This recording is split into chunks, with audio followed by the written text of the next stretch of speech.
Nilkanth Mahapatra Black Eagle Books मोर जो कविता बही विभोर वेदना सरस्वती पूजारे प्रकाशित आज ताहा लंच है मोर जो प्रिय अतिथि मैंने आसते प्रसन्न कुमार महांती गौरहरि दास से मैंने कविता संपर्क में जहाँ वक्तव्य रखिले मुझे मुग्ध हेली बहुत भल लगी मत आपण मान सहृदयता पाई आपण मान ब्लैक ईगल बुक्स रो भारत प्रतिनिधि अशोक परिड़ा मोर यही पब्लिकेशन ब्लैक ईगल बुक्स दीर्घ 7 वर्ष है प्रतिष्ठा है। 7 वर्ष भितर आम 900 रु ऊर्ध्व पुस्तक प्रकाश कलु।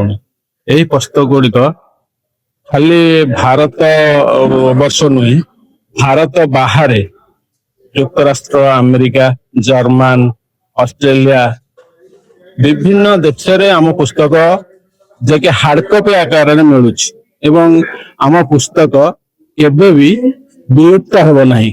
एटा होची आमर ब्लैक ईगल बुक्स रो विशेषत्व। विभोर वेदना नीलकांत महापात्रंकर गोटे सुंदर कविता पुस्तक। ये पुस्तकटी माने आबाल वृद्ध वनिता समस्त को भल लगे बोली प्रकाशन संस्था तरफ मोर आशा और विश्वास।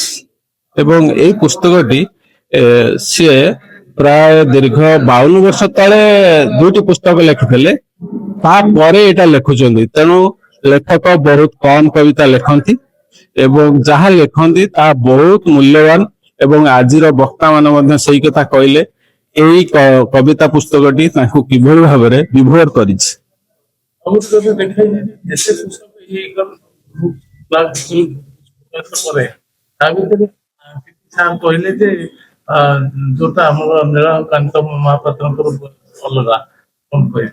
हाँ ये बईटा निश्चिंत भाव अलग एटा गोटा वेदना आदर अच्छी विरह अच्छी प्रेम अच्छी या नहीं से फेंटा फेंटी कर लिखिं एवं जड़े कवि जिते 3 वर्ष 4 वर्ष भितर माने गोटे भी बही करिपारुनी 3-4टी कविता लिखा से वर्षे समय नियंती।